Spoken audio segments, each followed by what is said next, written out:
If Ubisoft and Assassin's Creed are doing so well, why did Ubisoft have to hand off this major franchise to the CCP? Doesn't make a lot of sense to me, but now we're finding out the name of new Ubisoft's new Tencent-backed company called Vantage Studios and how they're going to be taking over the development of some of their major series.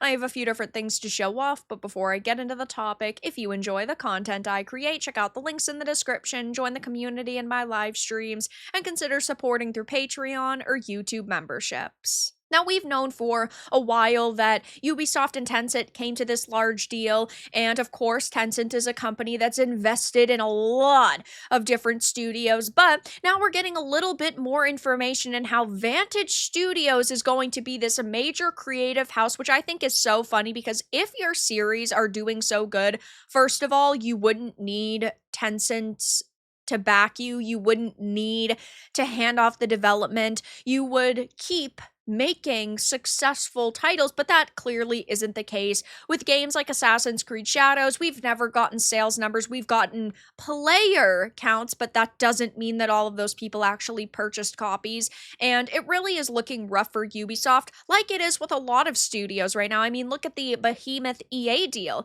that just went through a couple of days ago, or I should say was announced a few days ago because it doesn't officially close and go through until like 2027, but if all of these studios were making so much money and they were so profitable and they weren't taking on heaps of debt, they wouldn't need to come to these new deals and do these sales and basically restructure their company from top to bottom. So it says the new thing being launched by Ubisoft and Tencent to take control of Ubi's biggest games now has a name. It's called Vantage Studios, and it's a creative house that will take responsibility for the future of Ubisoft's Assassin's Creed, Far Cry, and Rainbow Six properties. Vantage Studios is made up of thousands of experienced developers based in Ubisoft studios in Montreal, Quebec, Sherbrooke, Saguenay, Barcelona, and Sofia, and represents a first step in Ubisoft's ongoing transformation, the company said in today's announcement. It will also apparently be the first of multiple such creative houses, the overall goal of which is to facilitate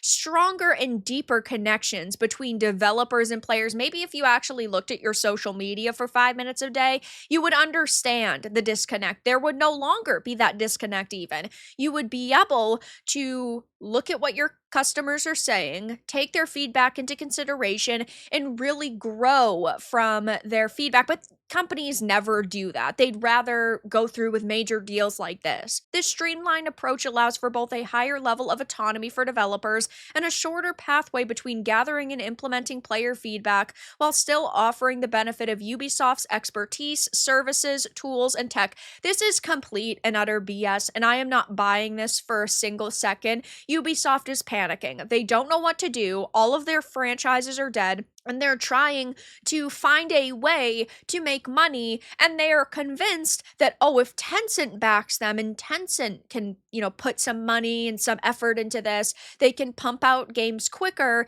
and maybe be a little bit more successful. But a company that is in a solid state, a company that is doing good, would not make a move like this.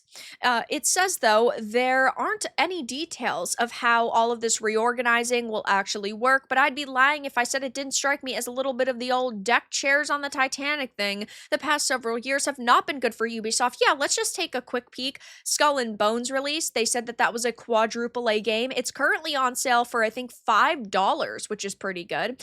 X Defiant was supposed to be the Call of Duty killer. It was delayed several times, came out years too late, and they are shutting those servers down, or they have been shut down now.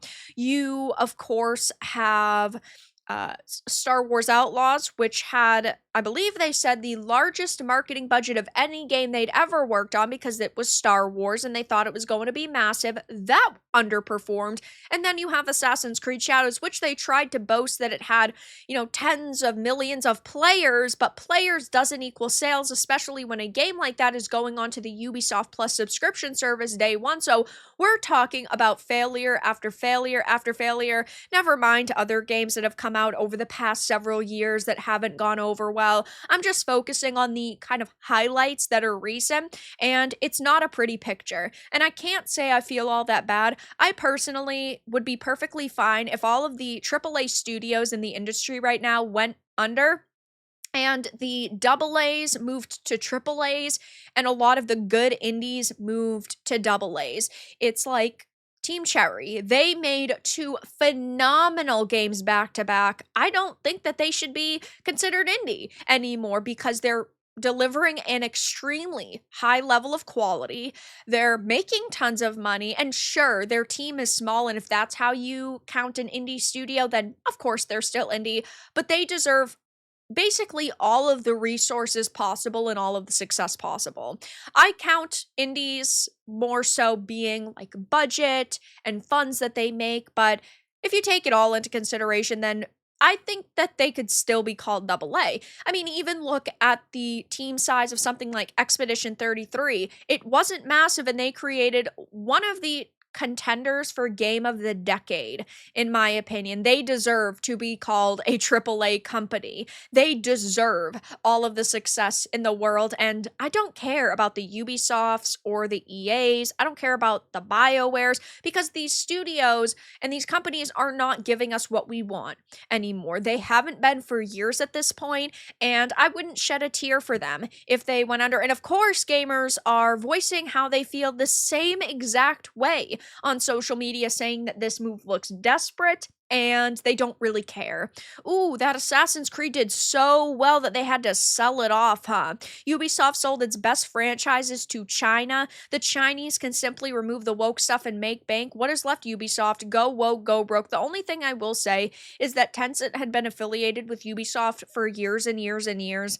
And I know there's a bit of a theory in the gaming industry that, oh, Tencent infiltrates these companies. Well, really, any CCP entity, gets involved with these companies and they basically have them kill their own company. And then they swoop in to save the day, which could be the case here, but you can't trust any Chinese company simply because they are controlled by the CCP, especially an entity as big as Tencent. But companies like Ubisoft and even Microsoft and Sony, they don't want to get on these companies' bad sides, because in order to publish your game somewhere like China, you have to directly work with a Chinese company. That's why NetEase and Tencent are so big at this point.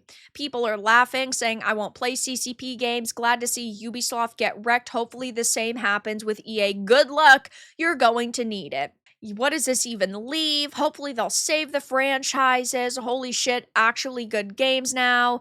Great news, Tencent will remove all mentally ill pronoun nonsense. Win-win, DEI caused all of this. People laughing. So I'll be covering this again in the future, I'm sure. But Ubisoft isn't looking so hot right now. And while they'll try to convince you that, oh, they're doing so good and this is just a restructure to help their company keep running so well, the lie detector has determined that that is a really poorly framed lie. But that's all that I really had to discuss in this video. Let everyone know your thoughts in the comments below. If you found this important and informative, make sure to give it a like, and if you didn't, give it a dislike. I appreciate your support either way, but I'll talk to you all again in the next video really soon.